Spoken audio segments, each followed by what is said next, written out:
హరే కృష్ణ. ఏంటి మొహం కనిపించకుండా మాట వినిపిస్తోందనుకుంటున్నారా? లేదు, మొహం గురించి కాదు. ఇవాళ చిన్న ఒక బహుశా 3, 4 నిమిషాలేమో చిన్నది చెప్దామనిపించింది. ఎందుకంటే ఈరోజు మదర్స్ డే అని అందరూ విషెస్ పంపిస్తున్నారు. ఆ విషెస్ పంపించినప్పుడు కొంతమంది ఏంటంటే, ఈ మదర్స్ డే అనేది ఫారిన్‌లో చేసుకునేది కానీ, భారతదేశంలో చేసుకునేది కాదు. వాళ్ళకెప్పుడు టైం ఉండక ఏదో అప్పుడప్పుడు కలుస్తారు కాబట్టి, ఇలా ఏదైనా ఒక డే అని పెడితే వాళ్ళు కలవడానికి ఉంటుంది అని చేసుకుంటారు వాళ్ళు. మనకెందుకు ఇవన్నీ అంటారు. కానీ తల్లి అంటే ఏంటి అనే దానికి చిన్న విశ్లేషణ మా మరదలు పంపించింది. అది మీ ముందు ఉంచుదాం అనుకున్నాను. దాని గురించి చెప్దామని. శిక్షాగురువులందరికీ పాదాభివందనాలు. వైష్ణవ భక్తులందరికీ ప్రణామాలు చేసుకుంటూ, ఈ చిన్న విషయమైనా కూడా శ్రీల ప్రభుపాదుల వారికి అంకితం చెప్పుకుంటూ చదవడం మొదలు పెడతాను. ఎవరికైనా సరే పుట్టినరోజు అత్యంత ప్రధానమైన పండుగ. శాస్త్రం మీద గౌరవం ఉన్నవాళ్ళు నేను పుట్టినరోజు పండుగ చేసుకోను అని అనకూడదు. జీవితంలో ఒక లక్ష్యం ఉండాలంటే దానికో శరీరం ఉండాలి. ఆ శరీరాన్ని పరమేశ్వరుడు మనకిచ్చిన ఒక గొప్ప రోజు అది. అందుకే ఆ రోజు దానిని పండగలా చేసుకోమని చెప్పారు. ఎవరికైనా ఒక పుట్టినరోజు మాత్రమే ఉంటుంది. కానీ అమ్మకు ఎంతమంది బిడ్డలున్నారో అన్ని పుట్టినరోజులతో పాటు తను పుట్టినరోజు కూడా ఉంటుంది. అమ్మ అమ్మ ఈ బిడ్డని ప్రసవిస్తే మీరు చనిపోతారు అని డాక్టర్లు అమ్మకు చెప్పినా, బిడ్డ బతికితే చాలు, నేను ఉండకపోయినా పర్వాలేదు అని అంటుంది. మృత్యువు 2 కోరల మధ్యలోకి చేరి జారి కింద పడి బతికిన రోజు అమ్మకది పుట్టినట్లేగా. అంటే అమ్మకు అది మరో పుట్టినరోజేగా.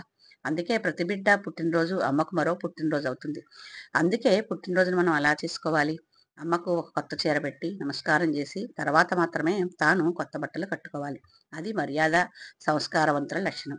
అమ్మ సృష్టికర్త. ఈ శరీరాన్ని ఇచ్చింది కాబట్టి ఆమె మనకి మరో బ్రహ్మ. తన నెత్తురును పాలగా మార్చి బిడ్డ వృద్ధికి కారణమవుతుంది. అందువల్ల ఆమె స్థితికర్త. ఓ గైనకాలజిస్టు మాతృదేవోభవ పేరుతో ఒక పుస్తకం రాశారు. దానిలో ఆయన కొన్ని విషయాలు చెప్పారు.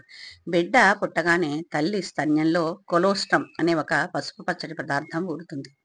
గర్భసంచిలో కటిక చీకట్లో అప్పటిదాకా ఉన్న బిడ్డ బయటికి వచ్చాక అది వెలుతురు అన్ని పెద్ద పెద్ద ఆకారాలు చూసేటప్పటికి అన్ని పెద్ద పెద్ద ఆకారాలు చూసేటప్పటికి లోపల ఉన్న మలం నల్లగా రాయిలా మారిపోతుంది. అది బయటకు వెళ్ళక అడ్డుపడి ఊపిరితిత్తులు గుండె పనితనాన్ని మందగింపచేస్తుంది. ప్రాణోత్క్రమణం అవుతున్న స్థితిలో పరమ ప్రేమతో అమ్మ బిడ్డను దగ్గరగా తీసుకుని స్తన్యమిచ్చినప్పుడు ఆ కొలెస్ట్రాల్ బిడ్డ కడుపులోకి వెళ్ళి లోపల అడ్డుపడిన నల్లటి మలం బయటికి వచ్చేసి బిడ్డ ఆయుర్దాయం పొందుతాడు. అందుకే అమ్మ స్థితికర్త. అమ్మ ప్రళయకర్త. శివుడు కూడా. ప్రళయం అంటే చంపేయడం కాదు, నిద్రపుచ్చడం. స్వల్పకాలిక ప్రళయం. బ్రహ్మ విష్ణు మహేశ్వరులు ముమ్మూర్తుల సమాహార స్వరూపం అమ్మ. అందుకే మాతృదేవోభవ అని మొదటి నమస్కారాన్ని అమ్మ అందుకుంటుంది. సర్వం శ్రీకృష్ణ అర్పణమస్తు. ఇది ఎందుకో మీ అందరితోటి పంచుకోవాలనిపించింది. ఎందుకంటే చాలామంది మదర్స్ డే ఏంటి మదర్స్ డే అని అంటూ ఉంటారు కదా. అన్ని రోజులు అమ్మవే, కానీ ఆ రోజు ఒక రోజంటూ ప్రత్యేకంగా అమ్మని గౌరవించడానికి పెట్టింది ఇది. ఎవరు పెట్టినా, ఏ దేశస్తులు పెట్టినా కూడా అన్ని దేశాల్లో వాళ్ళు ఆనందంగా జరుపుకోవాల్సిన ఒక మంచి రోజు ఇది అనిపించింది. అందుకని మీ ముందరికి దీంతో వచ్చాను. హరే కృష్ణ. సర్వం శ్రీకృష్ణ అర్పణమస్తు.